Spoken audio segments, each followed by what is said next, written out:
That's unfortunate. How about that? How about that angle? Is that gonna work?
Hello, Ava.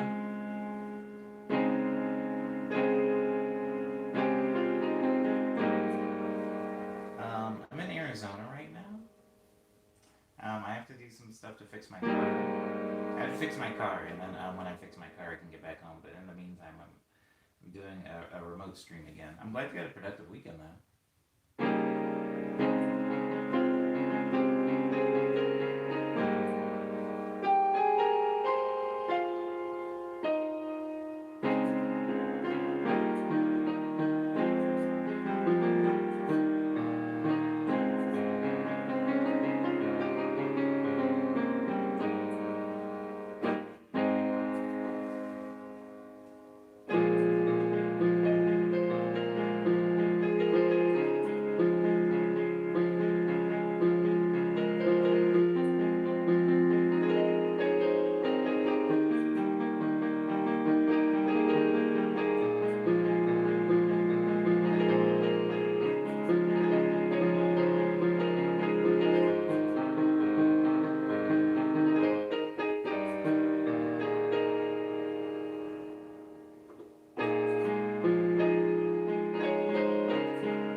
Good morning, Jordan. Welcome. Mm. Oh man. Okay, so I'm temporarily in Arizona because I have to fix some stuff with my car. Um, this is actually my big sister's old room, my big sister's old bedroom, and also my grandma's old bedroom. I don't know. It's like a hand-me-down room. I think even for a brief period of time, it might have been my little sister's bedroom also. Anywho, this is not my home. I do not live here anymore. This is the home of my parents. I'm gonna be doing. I'm gonna try because I don't want to make a break in the stream, so I'm gonna try to keep up the streams while I'm here. However, I do not have my original setup, so this is a far inferior keyboard, but it works and it makes sound. So I'm grateful that there's a keyboard here at all, and that it is a Yamaha keyboard, so I'm familiar with the sounds and the way they're laid out. Like for example, 10 is still Rhodes piano. So, not too big of a change, which is nice.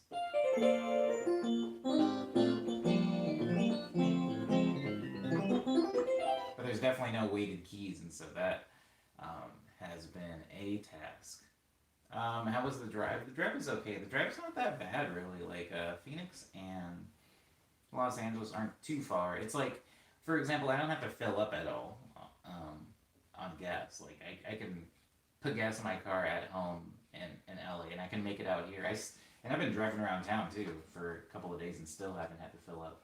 But the drive was okay. Thank you for asking, Jordan. Hello, Retro. Everything's fine, or at least something resembling fine. I hope you're also doing okay this Monday. Hello, Kiwi. Yeah, she's here. She's here somewhere. Maybe in the backyard, I think. Well, this stream is going to be. We're probably going to get back to the short streams. We're probably going to get back to an hour stream for this regard because of me being a little bit out of my element now. But thank you everybody for making it in. It is warm here. It's in the middle of. For those of you that did see like my Instagram or my line stories, it's like roughly 115, 118, and so. Has been warm, so I haven't really been getting out of the house and doing too much. I've kind of just been sticking around indoors and only leaving when I need to get something to eat.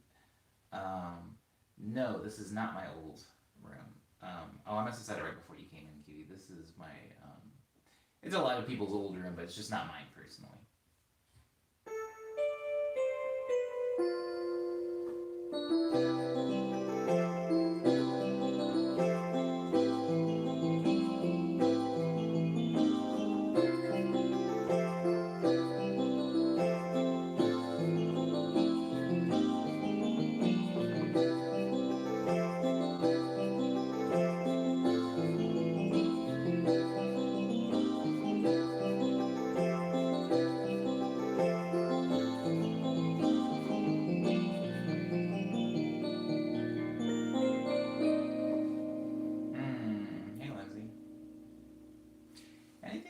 I consider a long car ride, says Ava. Oh, wow.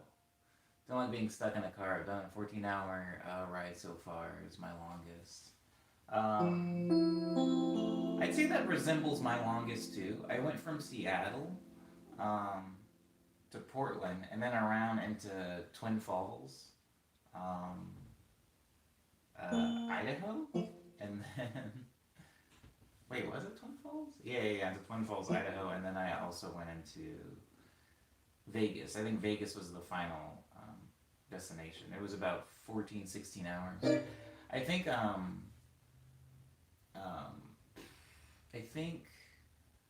Ava, that the reason a 3-hour car ride is not considered long to me is because I grew up in the Southwest where everything is pretty far. It's like a desert, so it's just kind of like a town, like a really cool bustling town, and then it's like 2 to 3 hours of desert, and then another town, and then 2 to 3 hours of desert, and then another town.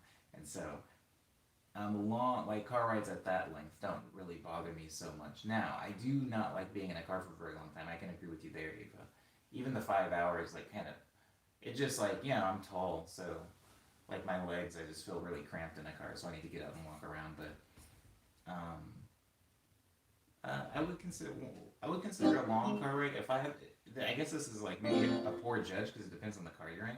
If I have to stop to fill up, like if I run out of gas, I'm considering that a long car ride. And I think most cars can drive, a good 7 hours, 7 to 8 hours without having to be filled up with gas again. But I'm driving a Jetta, so I know everybody else's gas mileage is maybe a little bit different. Okay. Why did I go to Idaho? On that road trip. I was on a road trip and I was looking at the map. It was actually really cool. Shouts out to all the people that went on that road trip with me. Diz and Dusty and Schilling and Tango. Good people. But yeah, I was just looking at a map and I was like, I've never been to Idaho, and it's like kind of sort of between us and home, which at the time was Arizona. So I was kind of just hitting up everything. Like sometimes when I was on my road trips, because I used to go on road trips pretty often, if there was just a place I'd never been to, and it was like maybe an hour out of the way, I would just kind of go just to go. And so I got to be in Idaho for a while. It's actually really pretty. I mean, I don't know. I don't know how I would feel about living there as a musician. But very pretty, you know. The people were pretty nice too. Also, lots of wide open space though. So if you're a person that doesn't particularly like that, it might not be a good living place for you.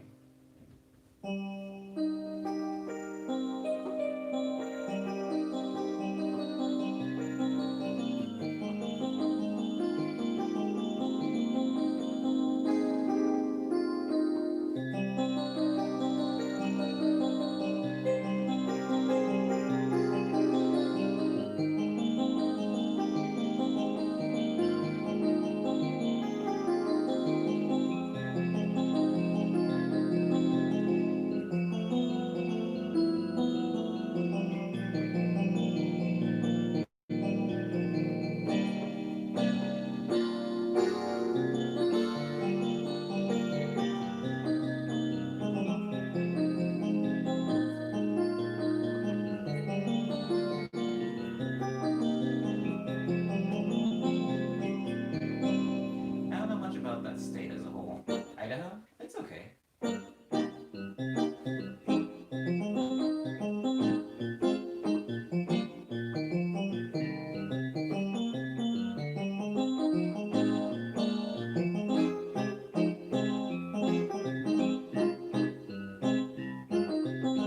Oh, hey, Leanna.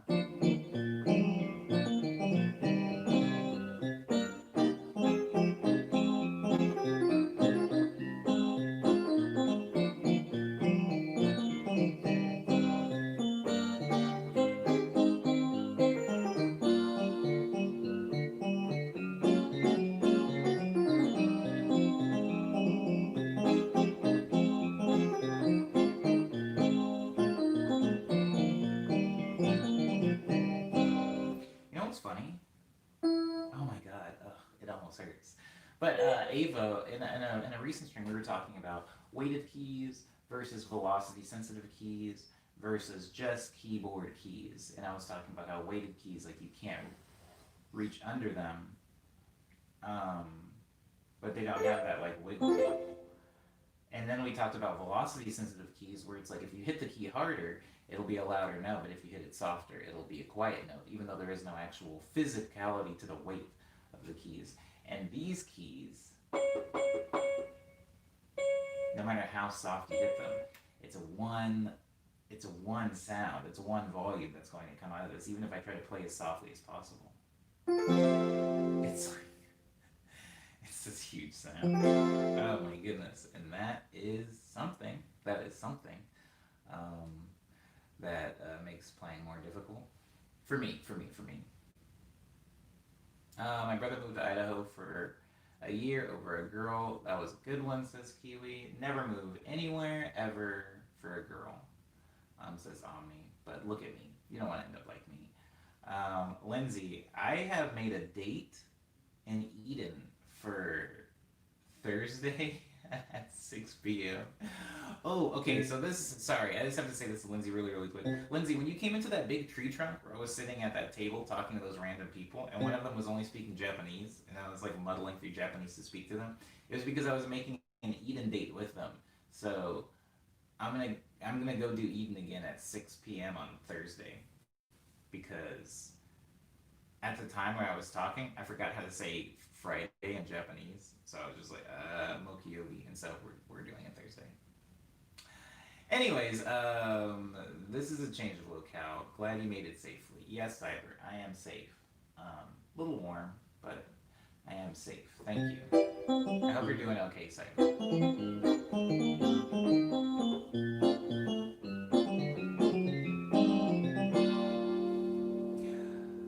Hmm.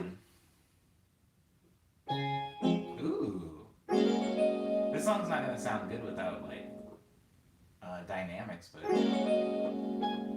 do need to keep practicing it.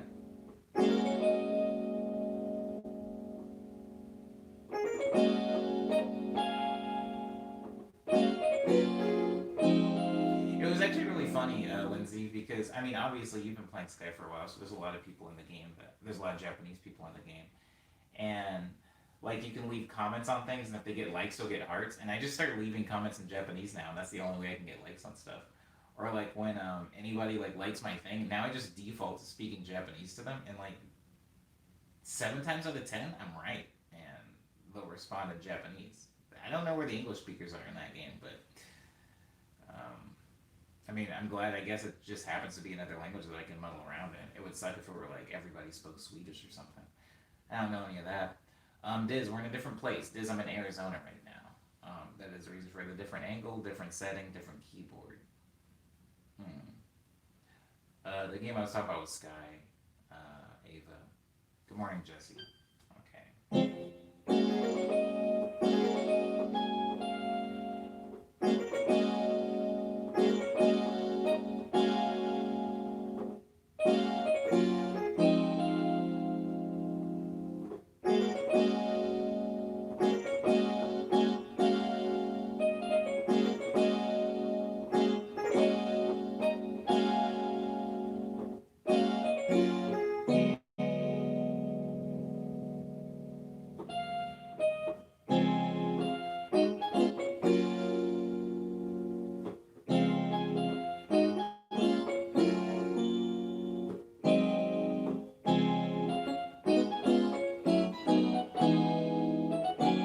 You know what that makes me think of actually? Now that I'm just now hearing it, it makes me think of a game show theme song, and I can't remember exactly which one. Oh, I'm kind of sad that I get that now because maybe I just straight up ripped off a game show. What is that?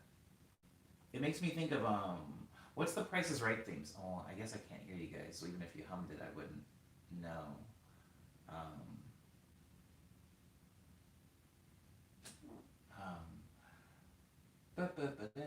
maybe that. That's right.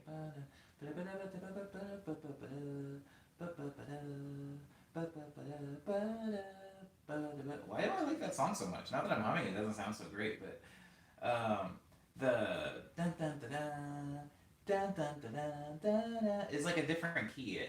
They're doing something weird with keys. I don't know enough music theory to help, but they're doing something weird in that song that this bit reminds me of game shows now, and God, I hope that that's not like secretly a game show theme from like Hollywood Squares or something. Like maybe something I got through osmosis because I like that.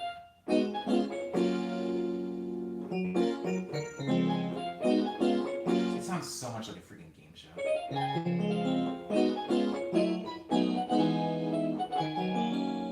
Oh, I can't not hear it as a game show theme now, guys.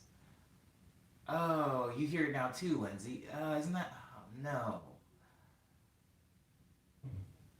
I love the pitch shift on the thing when people lose Sam, Liana. I like the notes that come after it because it does it like boom, boom, boom, and then there's like a bunch of really sad horns, like sad brass goes like this weird pitch down. It's fun. Yeah, I don't know how to not hear that anymore. So I'm sorry for that.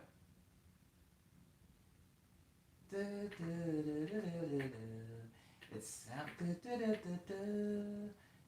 why does it sound like game show? I don't like this keyboard, guys. Oh, I don't like it. Hmm. What can I do?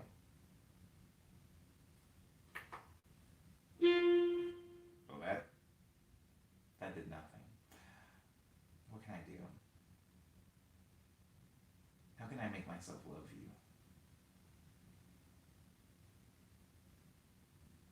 There isn't even an there isn't even an octave up, an octave down button, which is insane. Which is absolutely insane because can be at max what 46 keys. So you should have an octave down button if you don't have the full 88 keys. I all right, I'm in the chat.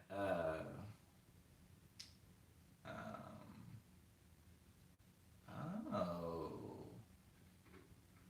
it is really insulting. The pitch down. I feel like it's supposed to be whimsical, but I would never want to hear that. I would never want to hear that sound directed at me. Hmm.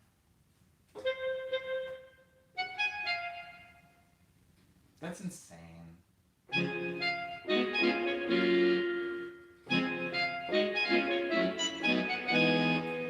game shows, guys. Is it just me? Is it just me and Lindsay? Maybe. Does anybody else hear it? Because that's that might ruin it for me, guys. Something about that. Something about that specific movement. The. I'm already getting into game show territory, and then like I'm there. I'm like in like late '80s, early '90s. No, late '70s, early '80s game show. If I put a different rhythm on it, it's different. But just the whole like, it's. I mean, a lot of the early.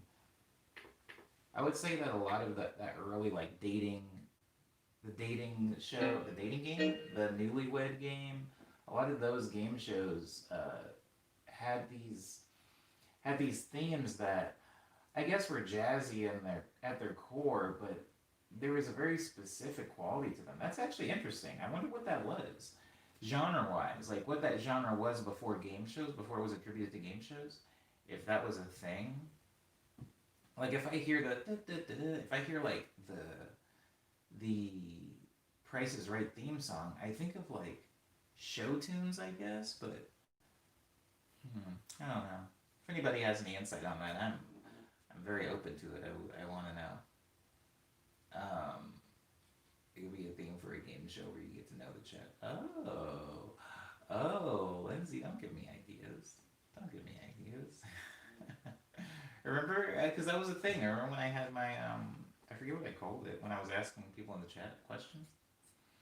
Okay, it sounds like an upbeat game show. Yeah, it does. It does. Is this your old room, Omni, or did your folks turn your room into a guest room like my parents did? This is not my old room. I'm gonna have to say this a few times probably, but this was my older sister Candace's bedroom. Before that, yeah, this is a lot of people lived in this room. This was my sister Candace's bedroom. Ashley, my little sister, lived in this room for a while. My grandma lived in this room for a while. My older sister Amanda stayed in this room for a little while. Who else was in here? It seemed like a rotating cast, I guess, but never me. I never stayed in this room. I never stayed in this room. I chose to do the stream in this room because this is the room that's furthest away from the center of the house, and I felt like if I was going to be making noise, I didn't want to disturb anybody, so I'm in the west wing. Sorry, the east wing of the house. People still say wings. Hello, Bacon Boy. I personally am holding up great. Thank you for asking. Hope you're doing well as well. It's a game show where the host is Wayne Brady and everyone in the audience is clones of Wayne Brady. Man, I hope Wayne Brady's doing okay. I really did love that man for a minute. I think I still do. I respect his silence and scarcity. I hope to be one day like Wayne Brady. I hope to one day be 40 and for people to go, where is Omni? What happened to him? Remember Speed Dream? What happened to that guy? I really need to look into the theory. I'm sure somebody has like an 8-hour-long YouTube video on it, but I really need to look into the theory of like late 70s, early 80s game show themes and why what I'm doing right now sounds so much like it. Not even by just my own admission, but also people on the stream seem to think so too. I want to know what that is. Wayne Brady's the host of Let's Make a Deal. Wait, does that still come on? Sorry. Does that still come on, Liana? I just assumed that was done, that we were finished with it. We made the deal and I thought we were over it. Oh, it sounds so bad. It sounds so horrible. Why do you sound like you're underwater? Okay, so hold on.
really interesting about these old non-velocity sensitive keyboards. I do actually want to talk about that for a second, since I'm playing on one now, and it's causing me a lot of anguish, and I keep making like pained expressions while I'm playing. The interesting thing about playing on, oh hello Dar. I'm not sure. I should probably like put it in the chat and pin it so I don't have to say it over and over. But I am currently in Arizona. If you were in Friday's stream, Dar, or Thursday's stream, I did say that I was going to be going to Arizona, and then I was probably going to be streaming from here on Monday because I had some stuff to do with my car, and I wasn't going to be able to make it back in time. So, in order to keep the stream regular so that there isn't like gaping holes in the schedule, since I haven't really missed time for the stream. I've streamed late, but I haven't really missed days, at a time. So I'm doing the best I can, and this is a keyboard here, which I'm going to get into in a second. Specifically, this keyboard and what is different about it than my normal keyboard. That'll be some words. We're almost at 200 indeed, Dar. Almost. Very exciting. Oh, hello, Kit James. Yes, I am at my parents. Sorry. I am. And it is warm here. Yes. Back in the old abode where I came from. Oh, my cat is 100% better right now. I think I just assumed that your cat was better, Ava, because you were no longer talking about constantly being in and out of the vet. But I am, nevertheless, very happy for you. I'm glad that your cat's doing good. Okay, so this keyboard, it is a Yamaha keyboard, which actually helps my discussion that I'm about to get into a little bit, if you can call it that. This is a Yamaha keyboard. It's the same type of keyboard that I have for my normal streams that sits at the foot of my bed. There are some very obvious differences, and I'm going to get into the obvious ones, and then there are some more slight minor ones, and I'm going to get into those as well. So the obvious difference is that it is black. Yes, it is a different color. Yamaha usually keeps things monochromatic for the most part. And they bounce back and forth between things being gray and being black. And sometimes they will release a keyboard in gray and then release the same keyboard in black later on, and people will buy it. People is me. But that is the most obvious difference. The second difference that may be a little obvious to you guys as well is it is smaller. The camera isn't nearly as far away as I normally have to do to fit the entire keyboard in the video. Also, I have the keyboard at an angle so that it'll be a little bit easier to fit in. But it is a smaller keyboard, the lowest note being here, which isn't as low as my keyboard at home, and the highest note being here, which actually might be as high as the keyboard. I think it's just missing a lower octave. Actually, no. My keyboard at home can go higher than that. So that is a little bit of an obvious difference. How old is this keyboard? I'm not exactly sure, actually. I guess I could Google its model number and see when it came out, when it was manufactured, but I don't know. I personally don't know how old this keyboard is. I did not bring this keyboard here, by the way. This is a keyboard at my parents' house. This is not my keyboard from home. So moving right along, the next piece of obvious, I guess, differences between this keyboard and the keyboard that I have at home is the keys. Now, that's going to be less obvious. This is more subtle. So in Wednesday's stream, I talked a little bit about velocity and weight for keyboards. Now, velocity and weight is not something that was, it is technologically, it is tied to technology and advancement, right? Cyber, when I said it was smaller, I just meant less keys. That's what I meant. It's got a smaller range. But weight and velocity are things that we have developed over time, right? Having a button be pressed and having a computer read that button press is a very binary thing. You think about a PlayStation controller. You hold a PlayStation controller in your hands, you hit X, and you jump. You may hold X to jump longer, but it's really just registering, are you jumping or are you not jumping? Press X, you're jumping. Don't press X, you're not jumping. But then if you think about a joystick, a lot of modern games And when I say modern, I mean in the past decade to 2 decades, because I think Crash could even do this, and that's pretty old. But a lot of more modern games that had a joystick, now instead of just pressing up to walk forward and letting go of up to stop walking, now with the joystick you can kind of lightly tilt it to walk, you can press it a little bit harder to run, you can press it all the way down to sprint. There are degrees now, like shades of gray. There's like a gradient instead of just a binary switch of standing and running. Now you have standing, walking, strolling, jogging, sprinting. Like you have like a gradient. Now think about keys on a keyboard the same way. You can have silence or you can have sound, but on a velocity sensitive keyboard, which unfortunately I don't have here with you guys, with me to show you guys, but you can hit the note really, really lightly and it'll make a really light sound. Or you could hit it so slowly that it won't even register a sound at all because the velocity isn't high enough. Or you can hit it really hard and it'll also make a louder sound depending on the velocity that's being applied to the key. However, since this keyboard is not velocity sensitive, I can hit a key really hard or I can hit it very softly and it makes the same exact sound because there is no velocity sensitivity to the keys. Now, on top of velocity sensitive, we technologically have also invented another thing called weight sensitivity, or semi-weighted, and this is to more, all of these things, by the way, are to emulate a piano, right? Because on an actual piano, if you hit the keys really soft, the sound will be soft. And if you hit them really hard, the sound will be a little bit louder.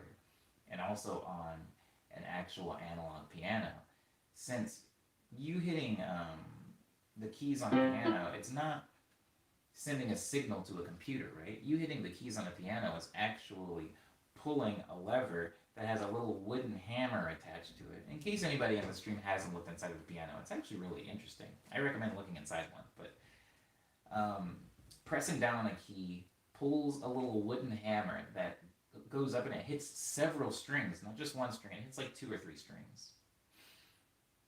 It hits several strings every time you hit that. And obviously this wooden hammer weighs something. It's made out of wood, so pressing down a note on a piano, every single time you press down a note, you're lifting a little wooden hammer.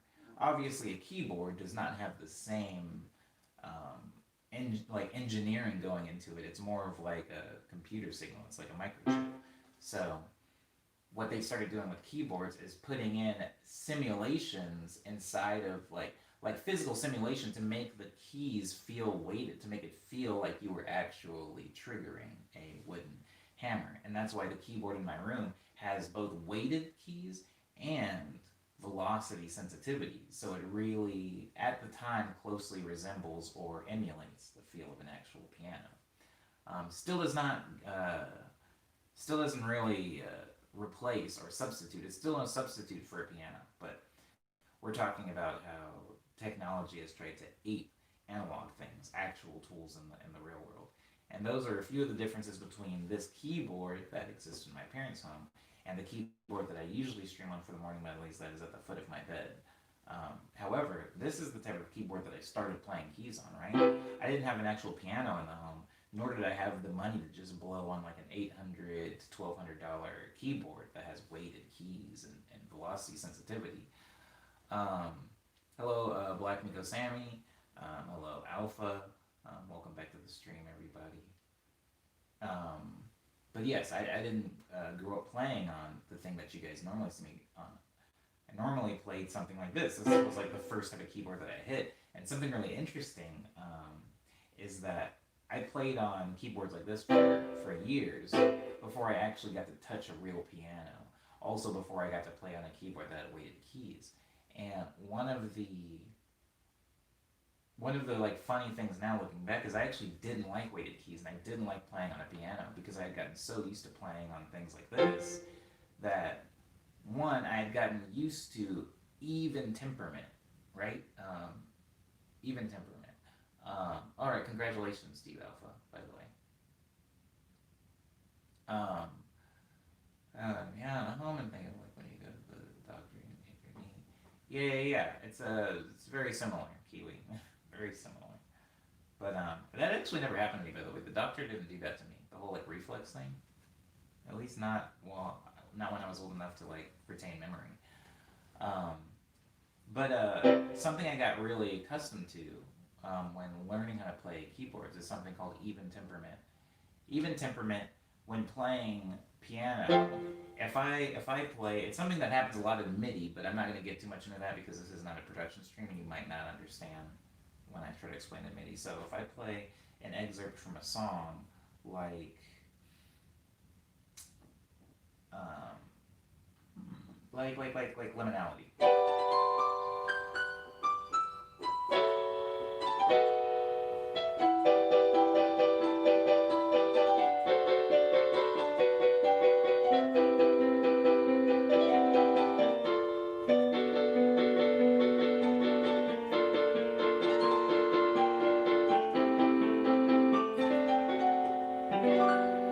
Now, even temperament is when everything is happening at the same velocity or the same volume, the same force, the same arrangement. Even temperament can mean a lot of things, but specifically in performance for piano means that all the notes are being hit at the same force, which is, as a human, very, very difficult to do, especially once you get used to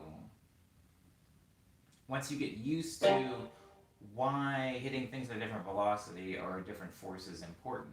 Now, if I'm playing a very big chord with like if I'm playing something like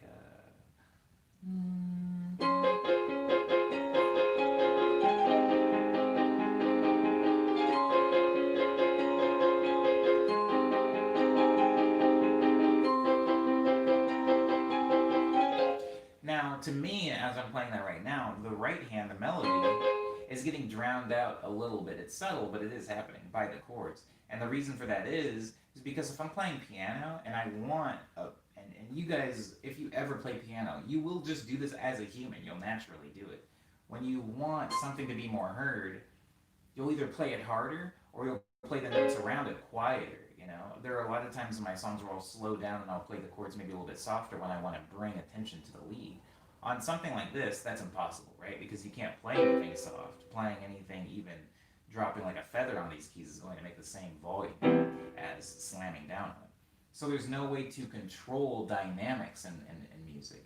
And I'll bring this up a little bit again at the end of this week when we do a production stream, because then I can show you guys actual visual representations of velocity, what that looks like and what that sounds like. But when you play an instrument, whether you're playing guitar or you're playing piano, you're playing drums, you're never actually hitting everything with the same amount of force. Sometimes it's intentional, right? Sometimes you'll hit something soft over here to be quiet and something loud over here to be louder. And sometimes it's just a byproduct of being a human being. Us as human beings are like imperfect. And so when you walk, you're not always taking the even equal amount of distance between each step. You're not always going to say everything the same way. You're not always going to chew your food the same exact way, and you're not always going to play and hit notes with the same amount of force. And so when playing this, as I learned how to play keyboard, right, on a keyboard, good morning, Pete. As I learned how to play keyboard on a keyboard that had no velocity sensitivity, I got so accustomed to what even temperament sounded like that when I went to go play an actual piano or a weighted keyboard, I hated how soft. I hated the dynamics. Essentially, I hated that everything wasn't even because I had gotten so used to the manufactured, artificial, even temperament that came with my playing. And it took a pretty long time to break that habit. I would say, it took about a year of playing on weighted keys, velocity sensitive keys, and pianos to break that habit. But something to keep into consideration is this is not a technological advancement like a telephone, right? Like people are very rarely, if at all, using rotary dial phones anymore. We even in 2020 have seen the house phone in general, like the landline, kind of die out because as technology advances, the older things do get kind of discarded. However, I'm not going to try to say that even temperament and the lack of velocity is the same thing because the reason for those things are different. The reason for even temperament is different. For example, if you buy a synthesizer, guys, you're probably not going to be able to find too many synthesizers that have velocity sensitive keys or weighted keys because it's just not a thing for synthesizers. It's more for piano emulation keyboards. Same thing with organ. If you play in an organ, there is no velocity sensitivity or weighted keys because an organ is not a string percussive instrument. It's a pipe instrument, which is very, very different. I'm not going to get too much into the anatomy of those two different instruments, but that is to say, this sound, piano, even temperament, like irks me. Like makes my skin crawl now. It's really interesting because yeah, that is what I learned on. I learned on a keyboard like this.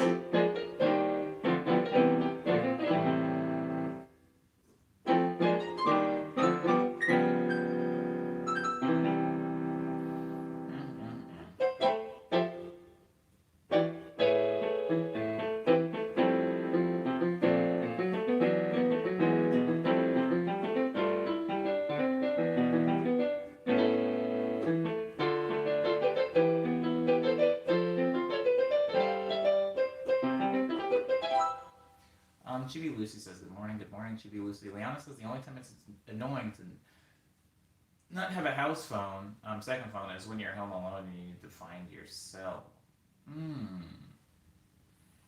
I fortunately have a very, very small apartment. So finding my phone is so easy. There's just not a lot of places it could be.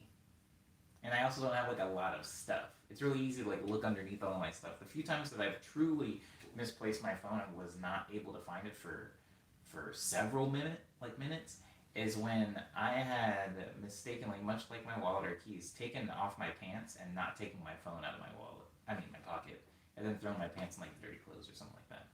But yeah, that is a thing that the landline was good for, is like locating the actual useful phone. House phones are kind of unnecessary now, says Alpha. I remember my first cell phone was the same phone number as the house phone. That's wild. What? How?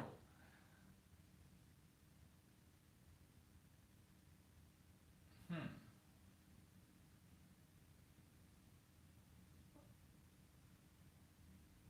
Something I do, there's a way online, because I have Line on my phone, by the way, and on my desktop. Um, you can do things online that'll send notifications to your phone. However, if your phone's on silent, it doesn't really do anything to help you. Jesse says number transfer. Oh, oh, I thought they meant simultaneously.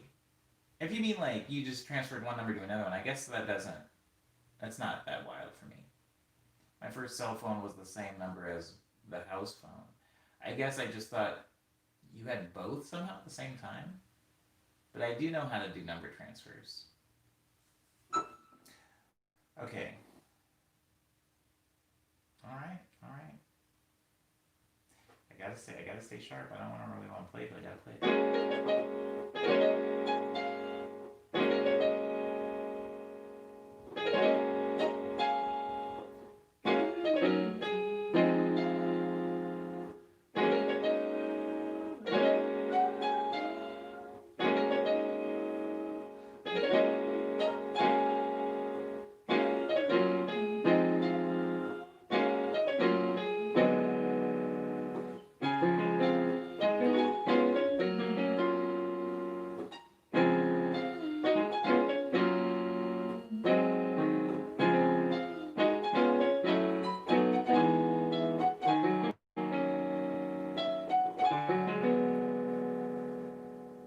and it's like no, and then it's like what comes after that? No.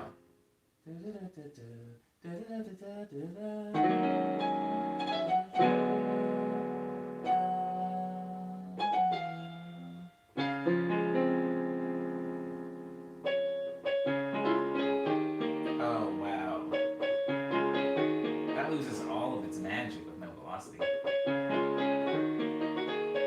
Yeah, it doesn't make sense to me how you could do them simultaneously. Um, Interesting. The ISPs still try to sell you landlines. They do this. They package it with other things to make you think you're getting a deal. They do. Landlines, cable.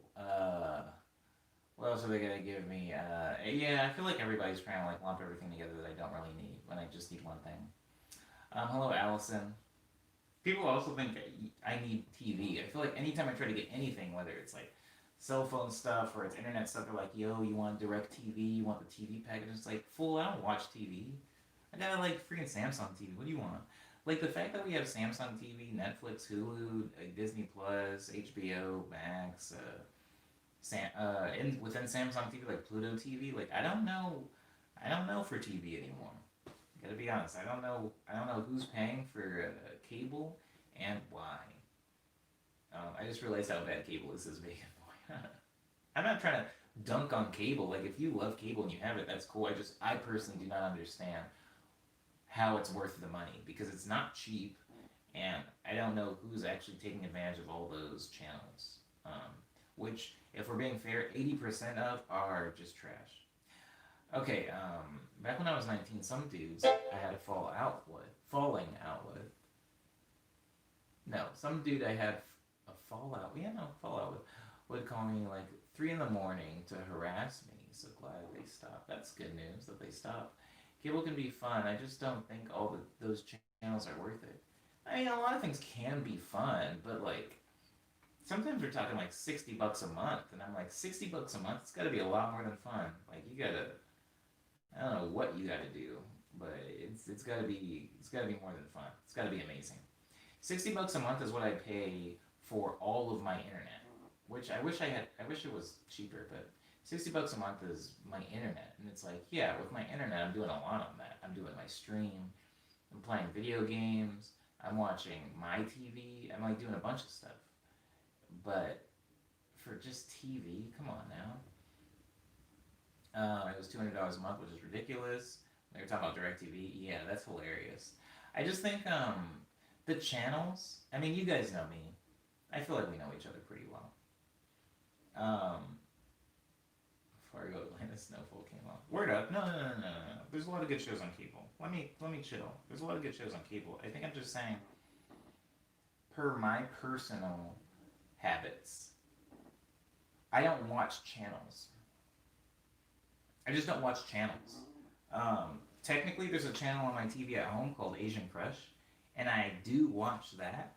But it's not really a channel that's on cable. It's Asian Crush is more of like a stream, if anything. It just shows random movies and TV shows from like Korea or Japan or China. That's it. I think as far as actual channels, like if it's Cartoon Network, like I like certain shows, certain programs, and I feel like for the most part, a lot of shows are accessible outside of cable, or at least a lot of the shows I want to watch. Even people that are like, Omni, you need to watch Westworld. Like technically, I can watch Westworld without paying for DirecTV. I can pay a far cheaper price and watch it on HBO Go or HBO Now, whatever it's called now. Hebo, Hebo Go or what? Anyways, yeah, you can just do it cheaper. Like I don't know who's paying for DirecTV and is like, I need all these channels. I need all these channels just so I can like watch on average. I would say without any research, I would say on average each person at most watches 10 channels. That's a really bold statement. I will die on that hill, even though it's a statement I made out of ignorance. I think people watch at most 10 channels. I watch, if I'm not counting Asian Crush, on my personal TV at home, um, I watch 2 channels, and one of them is news. So I imagine the average person has to watch a lot more than me, but I can't see it being much more than 10. My grandparents have that and watch the same 3 Telemundo type B channels. Yeah, see, 3 channels. You might discover something cool on the way traveling channels. I discovered Magnum PI during the pandemic. That's hard. I knew Magnum PI. I mean, Magnum PI is mad old. Um, I think though, I feel you. I feel like we're on the same page, Alpha. But I do feel like paying $60+ a month for the chance to maybe discover an old canceled TV show. I I don't know. I don't know. I pay for the internet. I pay for the internet. Like I said, I do pay $60 for the internet, and I discovered mad old dope stuff on the internet. Um, if I could, I'd get rid of half of these channels. Alpha, that yeah, we're saying the same thing. I believe that. Like I think that this is saying cable's a scam. I just think that every person maybe watches on average 10 channels. at most, not even on average, at most 10 channels regularly. And I just wish that there was some way that like you can. I'm not even the first person to say stuff like this. They've been saying this for like 20 years. Like people are just like, yo, I wish I could just like it was modular. Like I could like build my own network by paying like $2 a month per channel. Like, it's just like, okay, I want MTV, that's $2. I want Fuse because I'm a music person, that's $2. I want this, that's $2. And then at the end, maybe you're paying 12 to $20 a month, and you're actually getting reliably entertaining content as opposed to, a bunch of random channels. Like, for example, I don't watch sports, so I don't even want any sports channels on my TV. The idea of paying for a channel that I'm never going to watch is wild. It's like Netflix, technically I'm paying every month for a lot of movies I'll never watch. There's an entire section of Netflix that's just for kids, but the bill is so low that I'm like, yeah, okay. If I watch 2 movies a month, I, in my brain, I've justified the cost of Netflix. Okay, yeah, let's stop slam dunking on TV, guys. We don't need to do this. On my way over here, I drove past the building when I lived here in this home. There's a building that used to be a Blockbuster, and when I drove past it, I was just like, man.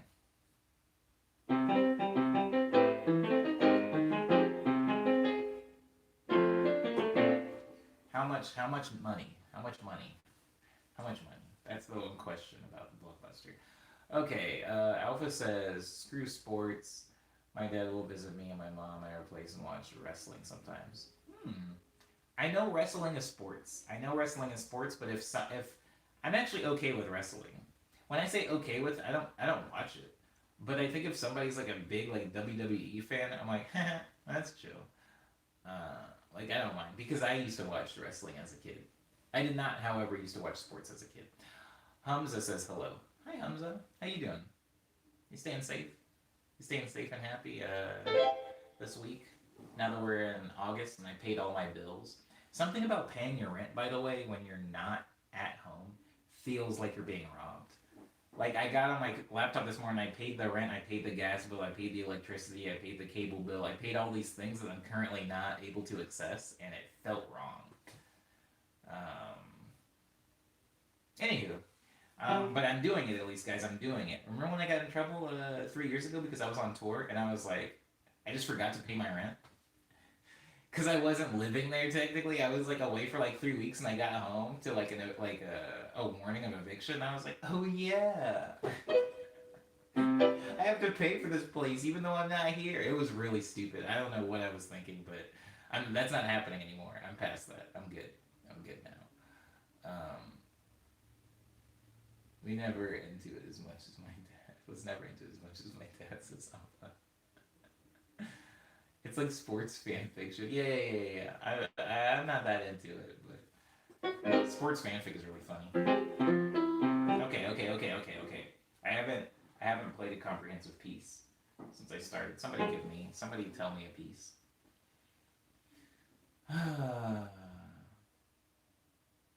Yeah, it's like a soap opera, except everybody's like ripped and they hit each other. Which, as a kid, is like, yeah, that's all I want. I just wanted drama, but I also wanted like people to hit each other. And then I guess like they would have somebody come in, like some random lady come out in like booty shorts, and like for like 10-year-old me, that was like, yeah, this is like good television. Like there should be more of this. How is it only an hour long? That was so stupid. Anyways, my dad was watching baseball yesterday, and it was so depressing to see the cardboard cutout people. Oh, I like it. I like it so much, Liana. I wish that all sports was like that. It basically feels like people are playing 2K. Like that's what 2K feels like to me. When I'm playing NBA Jam and I look back into the crowd, like finally we got IRL NBA Jam. Or I guess MLB Jam. MLB Jam. Whoa.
velocity, not having velocity always makes me feel like I'm playing on my Gaia, my synthesizer.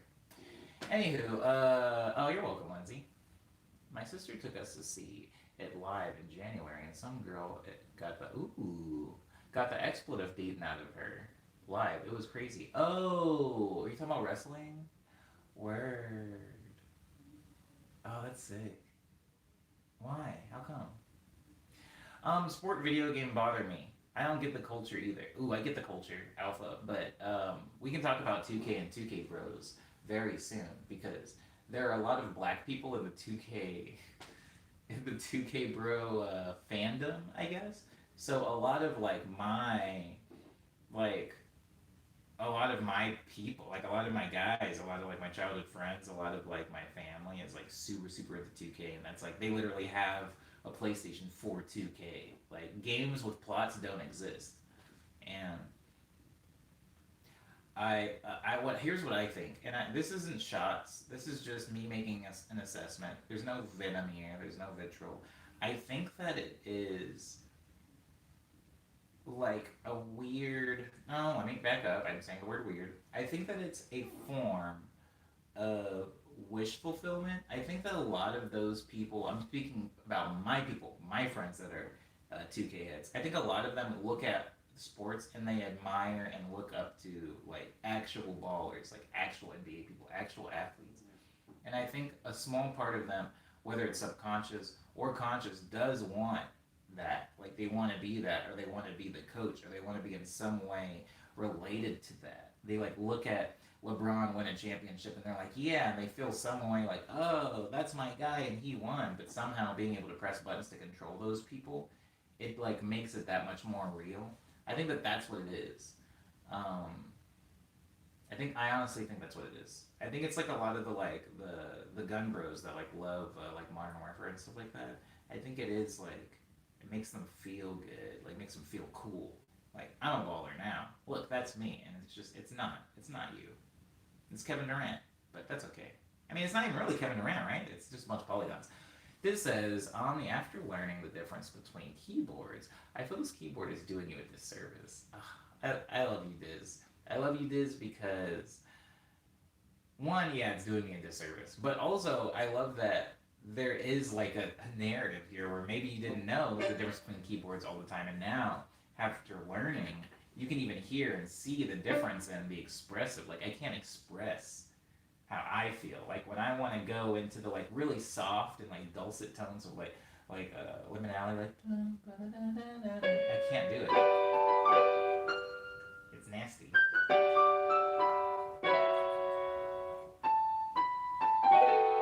What the heck is that? Anyways, thank you, Diz. I appreciate you for noticing. Except snowboarding games and skating games. Saying Lindsay about sport games confusing them. I think the reason snowboarding games and no, let me not just say snowboarding games. Let me just say X sports, right? Like X games, extreme sports games. The reason that those are like different is because there is a very notable difference between sports and extreme sports, where extreme sports have an aspect of adventure like built into them, right? It's like the setting is weird, the things you're doing are weird and dangerous. I'm not saying that playing football isn't dangerous. I understand, right? But it's just not the same. Jumping out of a helicopter, launching yourself off a ramp on like a little piece of like wood with wheels on it, it's a little bit different than shooting a ball at a hoop. And I know that sounded really, really like I was trying to minimize basketball. I'm not. I like basketball. I mean, not watching it, but I like playing it. And I know it's very complicated, but extreme sports, I think, to a layperson is just more entertaining. Me being the layperson, I'm going to be honest with you guys, I don't really understand fully the rules of football.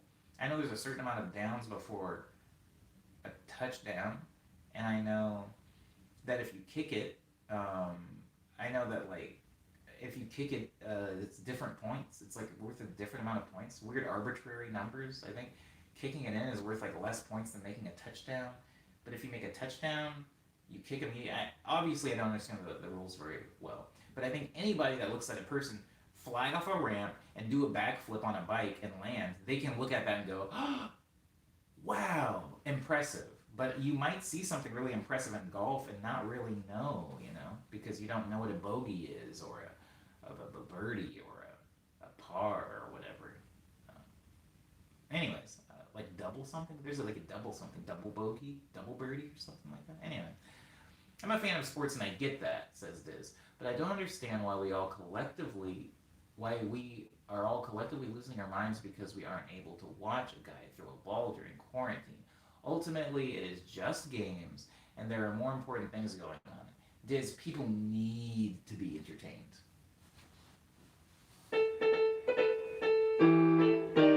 People need to be entertained. I'm people, and I need to be entertained. I'm going to be honest with you. Towards the end of yesterday, I was a little bored out of my mind, and I did start losing it a little bit. I just drove. I drove for Anyway, point is, people need to be entertained. And I think some people are very inventive, where if you put them in a room by themselves, they'll just find something to entertain themselves with. They'll make up something. They'll make up a game in their head. They'll sing something. I can entertain myself. You take away my PlayStation, I can entertain myself. You take away my internet, I can still entertain myself. However, it won't be as fun at first, but I can still do it. Some people are a little bit more rigid, Diz, I think. And I think that for some people, if you took away sports, since that is a prime source of their entertainment, maybe even their only form of entertainment, it hurts them. They take a big hit. They take a huge hit. I don't know if Diz, I don't know where you were during the writer's block. There is a big not writer's block. There is a big writer's strike. It was a thing that happened. And during the writer's strike, some people, I wouldn't say that I was old enough to really understand how strikes worked, but I was old enough to understand it was having an effect on my shows. A lot of my shows were just in hiatus, or the writing got really bad all of a sudden. It was because the Writers Guild was having a strike in Los Angeles. And I remember that since a big part of my entertainment when I was younger came from TV and shows, it was significant. Or if all of a sudden there was just no new games, the gaming industry is shutting down for 6 months, no new games. I think a lot of people will be like, oh, that's fine, I can just play my old games. But I think there is a number of people that would be like, no, I need my game. And I think that's what's happening with sports. I think that a lot of people, it's just,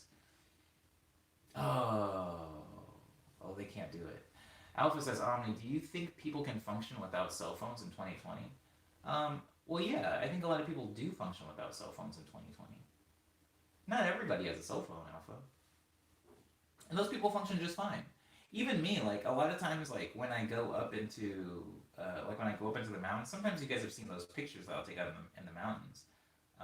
First of all, I don't have any service when I'm up in the mountains, so usually I'll take those pictures and then put my phone away, and then I'll upload when I get home. Secondly, a lot of times I have left my phone at home. If I'm going with somebody, if I'm going by myself, I realize that that's a dangerous thing to do.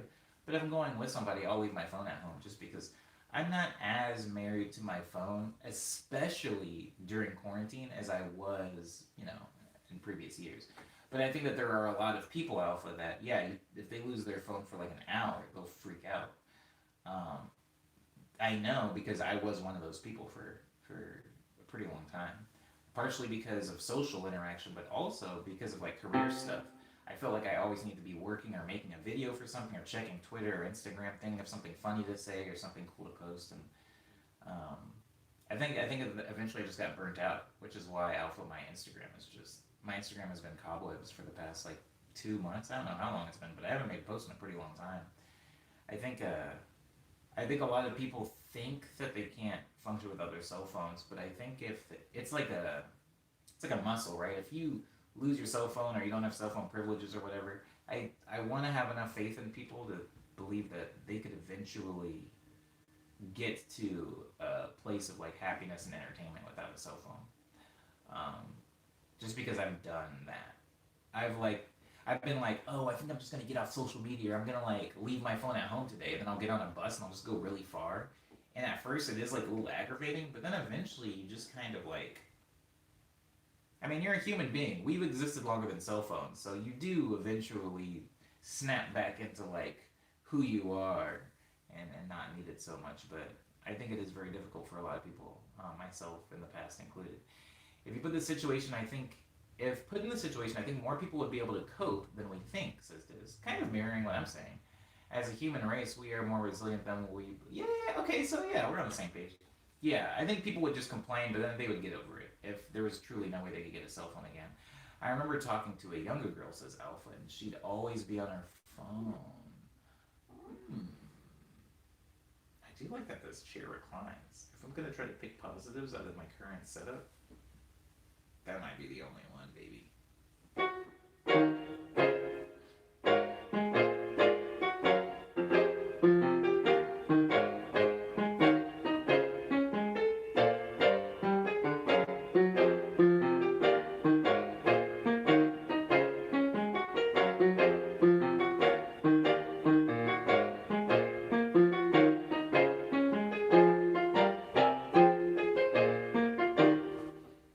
I was really disheartened in college to see everyone on their phones all the time. For the longest time, revisited the.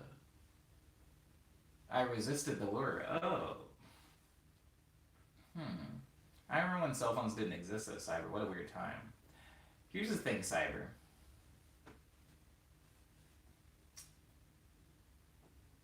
No, I'm not gonna say that. Anyways, we were close, but she became very contradicting. Oh, she was antisocial in real life and had a small internet following, and she valued her online friends and meeting them more than people in her real life. Ah, this is a pretty common thing. First phone was black track phone, flip phone, lol. My first phone, I'll never remember the name of it, but it was a cricket phone, and it was, wait, it was just like a Kyocera made it, a Kyocera flip phone. That was my first phone. What, right? No, it wasn't. Yes. Yes. It was a flip phone, I believe. I have way too many friends that are super addicted to Twitter and the action of scrolling. Taking a year break from that stuff for sure affected how I use my phone today. Says Kiwi, my first phone was a standard flip phone from Motorola. Heck yeah, represent the big M. I wish, says Alpha, being social is easier now. My friend showed me how he had 30 matches on Tinder the other day, and I still won't get dating apps. I mean, I'm not really a fan of Tinder or anything like that, but I think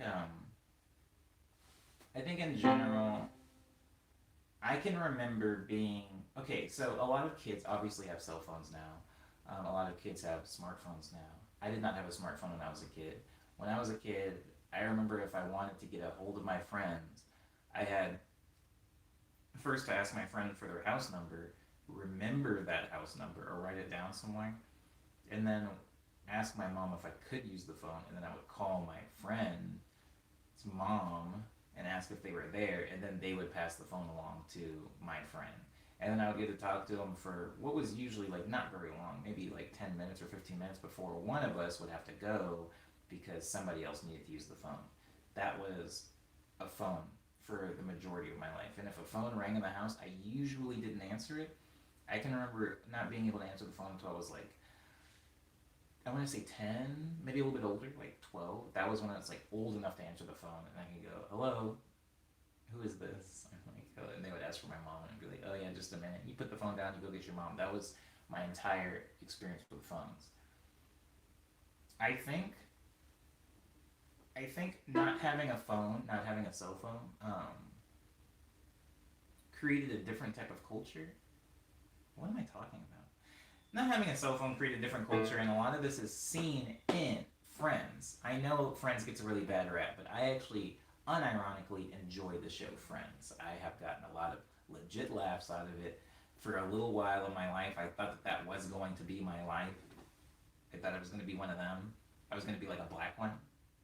We won't talk about why there is not really many black people on Friends, but Friends, a lot of their plot points were only possible because cell phones weren't a thing. And none of the characters happened. There's a lot of like miscommunications or like this person barely missing this person. So much of that show, so much of like the very cool, rich, plot devices of that show would have been rendered completely non-existent if everybody in the show had a smartphone or social media or something like that, or Google, to look things up. And I think that there are a lot of things in my own personal life that just can't happen anymore because cell phones are a thing, which is kind of sad. A lot of like really cool interactions don't happen now. However, I think cell phones did bring on a completely different host of different interactions that now are made possible through cell phones, which is good and bad, just like the world without cell phones was both good and bad. But I am happy that I got to experience both. That is the one thing that I will say. I'm glad I got to experience a world without cell phones and then one with them. I'm glad I got to experience a world without. And when I say without cell phones, let me back up. Because cell phones existed when I was a kid, but smartphones did. Cell phones were very different. It was very different. Okay, so there's that. And also there was no social media. So I'm glad that I got to live in the world pre-Tinder, pre-Twitter, and also live in the world with it. Because there are pros and cons to both, and I'm glad that I can at least compare and contrast. Versus somebody that was born maybe 5 years ago is born into a world where there was always social media, or always Tinder, or always some type of social media story to update. And they may look back on the year, I don't know, 1975 and think, oh, Stone Ages must have been so bad. Or they'll think, oh, must have been so good. Um, I'm just glad I got to experience both. Because there are a lot of things in history that I wish I got to experience that unfortunately I was born after they were gone. I wish I got to experience a disco because I just want to know what that was. I feel like now I only get to experience what this after image memory of what a disco was is. And I feel like that might not be completely accurate. In the same way that when I see like 90s compilations, I know that it's not 100% accurate to what the 90s was to me as like a child. It's not the same. It's more of like a weird nostalgia infused misrepresentation of what the time actually was. And so there are a lot of things that I wish I could have experienced, but I'm glad that I get to experience like no cell phone and then with cell phone.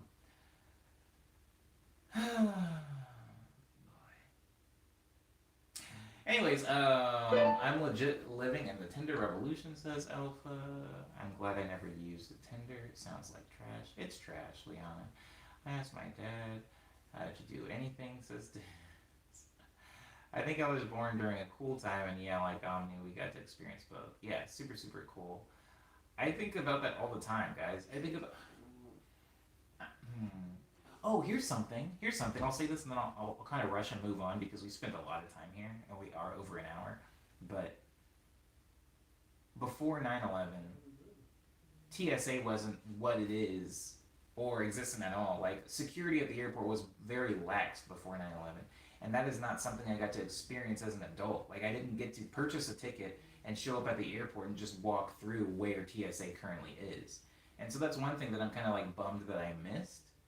But I can't accurately compare it to what I have now because all I have now is TSA. I don't know anything else. And so there are a lot of things like that. But I do generally feel like I am living in a. This is going to sound so bonkers, guys, but I think that my life coincides a very, very good arc. Like, all the people that are like, I was born at the wrong time. I was supposed to have been born in 1963. I was supposed to have been born in the roaring 20s. Look at me. Look at my fashion. Isn't it innovative? And anyways, I feel like there's a lot of people like that. I don't have those misgivings. I think that I was born in a fine time.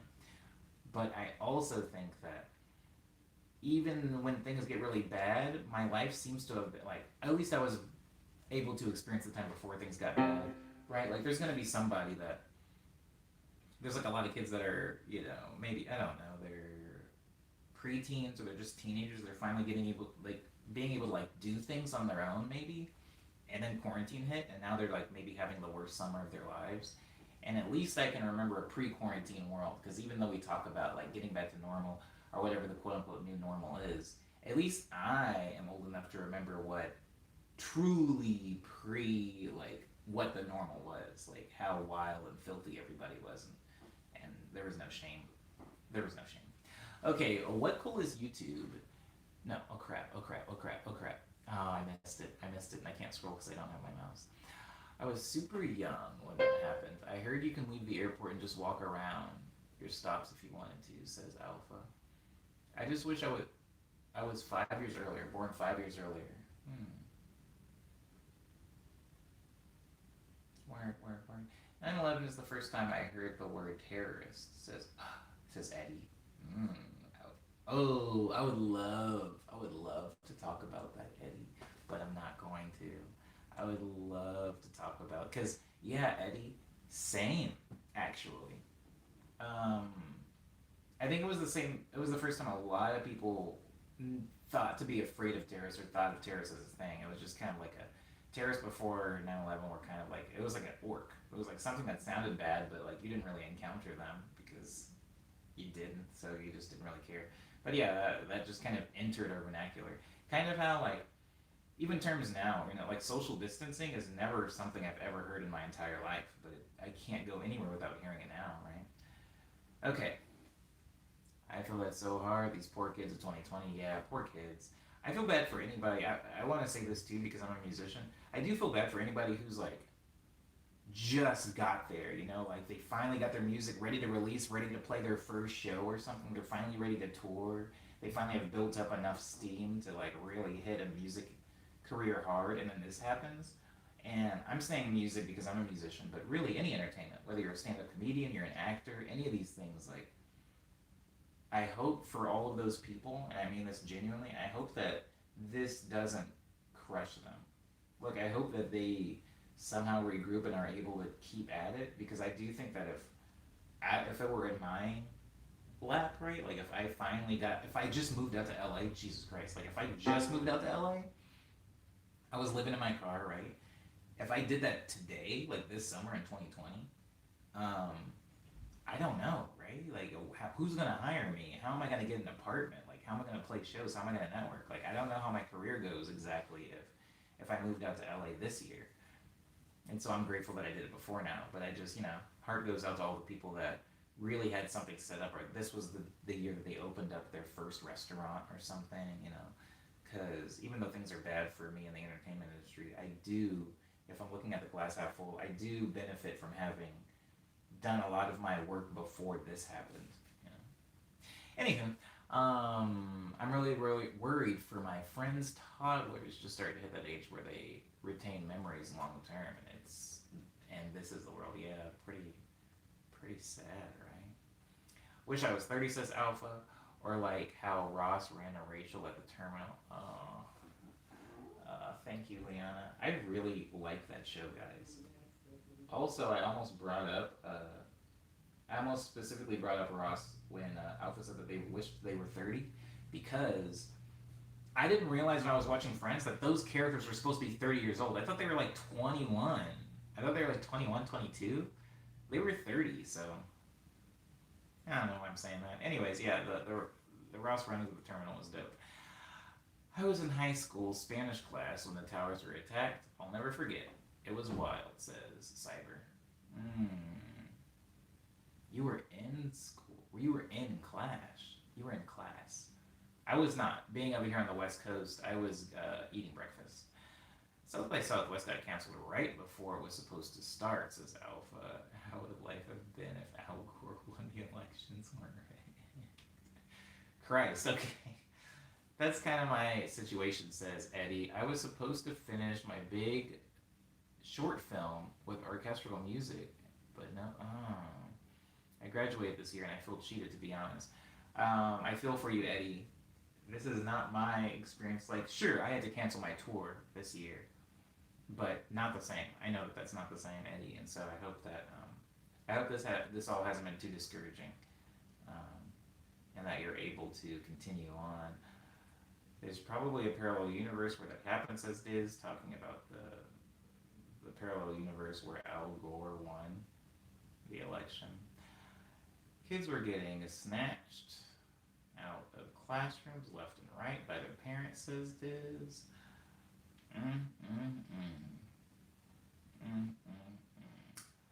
Boy, you had so much fun at 30. Wait, hold on. They looked like they had so much fun at 30. Like, I wish I was 30 now, says Alpha. Because 30-year-olds, when I'm 30, are gonna suck, says Alpha. Oh, don't think like that. Don't think like that. I think here's the thing, Alpha. If anything has happened for me, this is what it is. I'm gonna say two things. It's twofold. TV shows, right? Uh, Gossip Girl, Jerry Seinfeld. Seinfeld. Friends. Whatever. It doesn't really matter the show. Pick your show.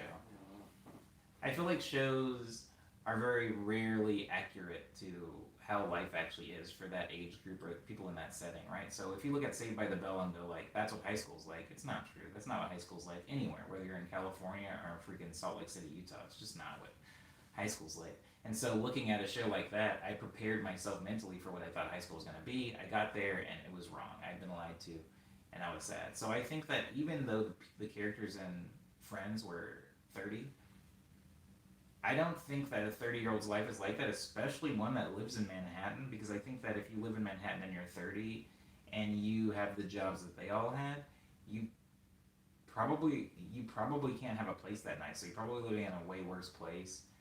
Again, not in Manhattan, and life's not so fun.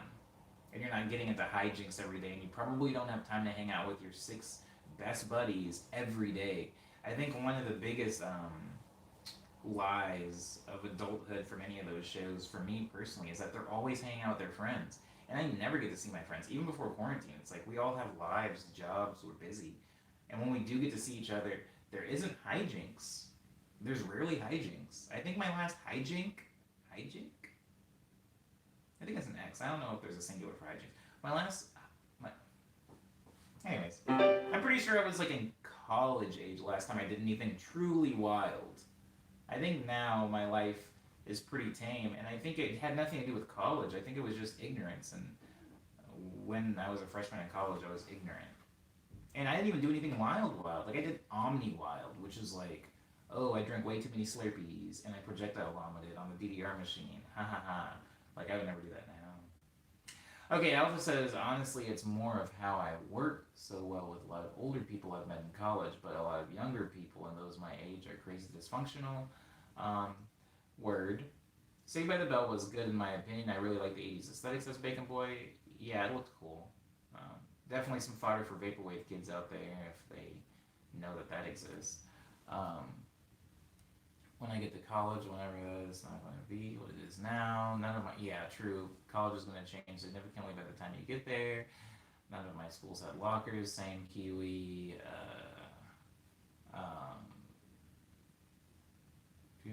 Older people are dysfunctional too, says Jesse. Probably not in the ways you're really up on yet.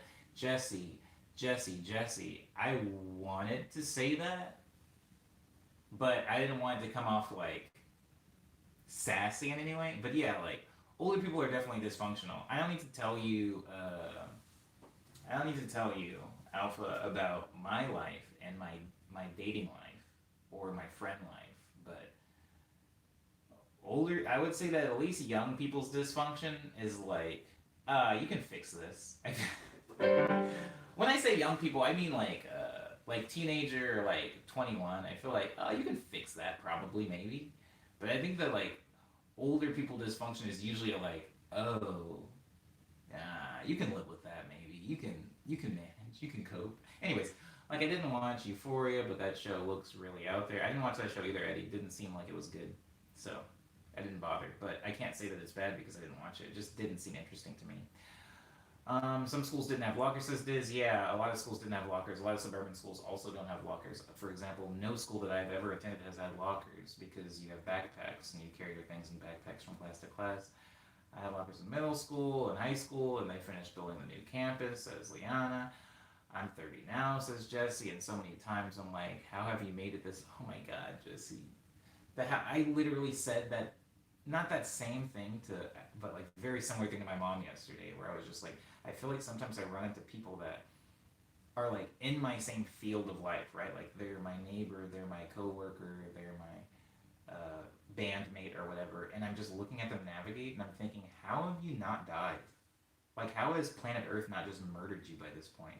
Like, how are you functioning? Because, anyways, without perspective, it's hard to see how to get out of it, says Saiba, guys, I do need to end this stream. One, my monitor, my laptop is about to die, which is sad. I probably should have had it plugged in.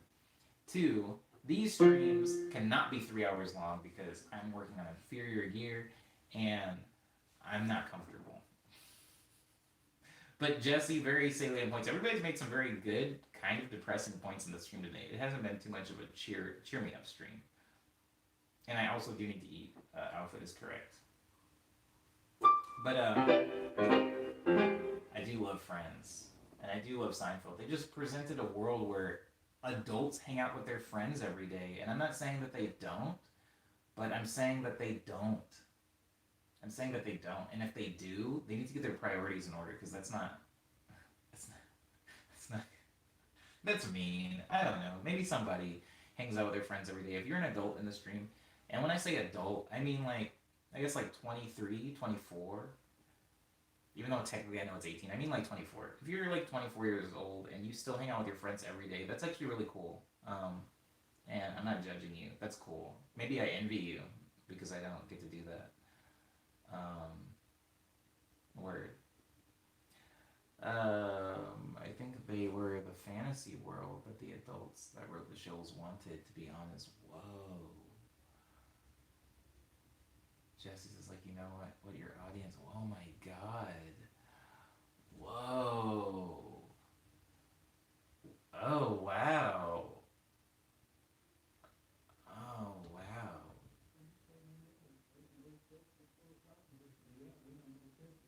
That's, sorry, wow, that actually, huh. That's very good. Who said that? Jesse? Jesse's very smart. Okay, so there's this thing that happens, and I'm going to say this, and then I do need to start, like, getting into news.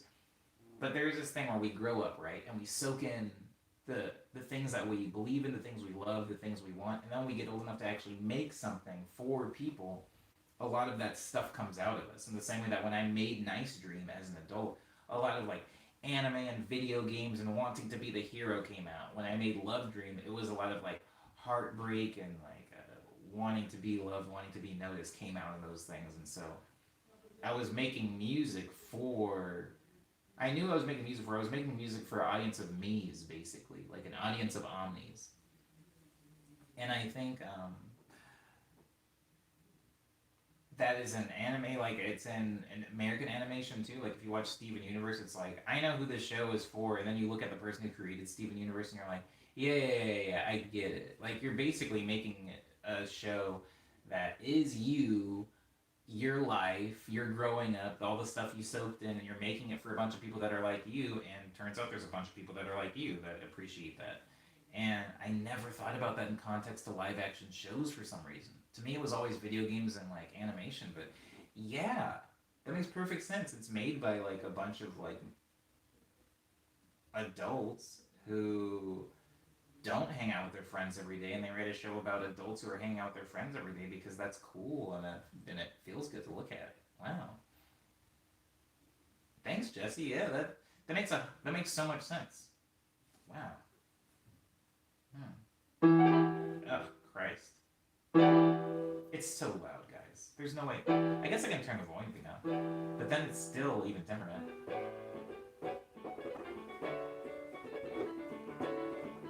You know that level in like video games sometimes where you start off on the first mission?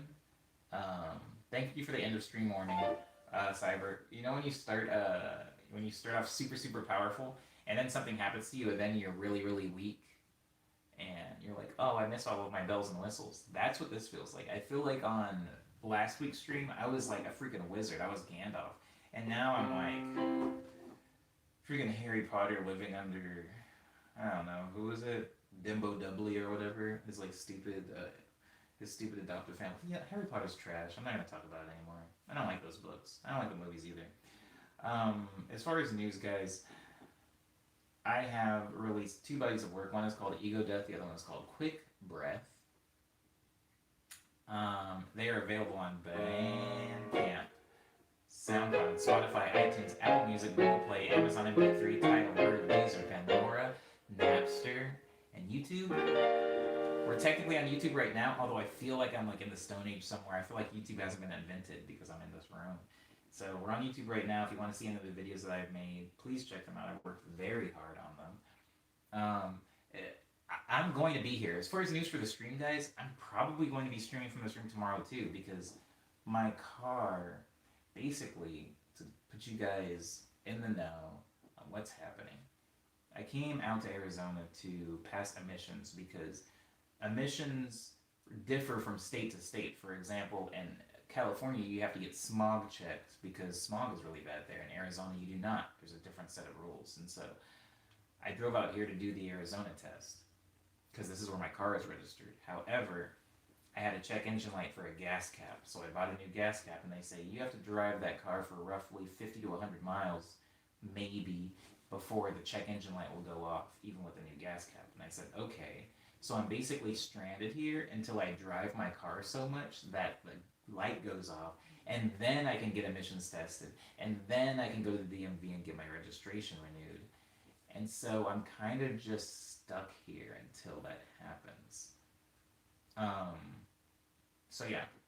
And for Diz asking why not register in California, it's very expensive. Coming from Arizona to going to California, getting registering your car in the state of California, one is extremely expensive. Also, I'd have to buy a completely new license plate, but not just one, I'd have to buy two, because in the state of California, you legally have to have a license plate on the front of your car and the back of your car. It's just a lot. And so I'd rather drive, 4.5 hours one direction, get it all done, and then go back out to California. So that is why not register in California. Also, everything else goes up too. My car insurance and everything else will go up. So, yes. You're supposed to have them get rid of the check engine light and see if it pops back up after getting all those miles, says Alpha. Okay, so they can't get rid of it without the car going through several cycles. I've already done all this, but I'm just saying they can't get rid of the light. For me, because if they did that, then if I went they could do that. Okay, so let me back up. They can do that. But if I then go to get my emissions test in the state of Arizona, they'll be able to see that happened. And they're like, oh, you need to go through a few more drive cycles before we can test you for emissions. Because otherwise, I would just be able to go in there and turn the light off myself and then go immediately into emissions. Everybody would do that. So that's why I can't do that. Or even if I did do that, it would, indeed, extend my time even more.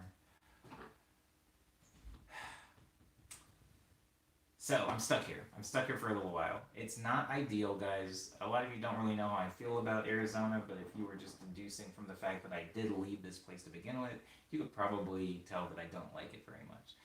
So I am stuck here, but I don't want to kill the stream, so I will probably be here tomorrow morning as well. I'm just being realistic, and hopefully I will get out of here soon. But until then, but thanks for being on the stream. Hush Hour doesn't even sound good, guys. It doesn't sound good on this keyboard. It's okay, Lindsay. Thank you, though. Hoping to mod my car. I'm not a car person, but my friends are all doing it. Ha ha ha ha ha ha ha. Oh, it's so bad. Okay, abridged version of Hush Hour, guys. I'm so sorry. It doesn't even sound like a song.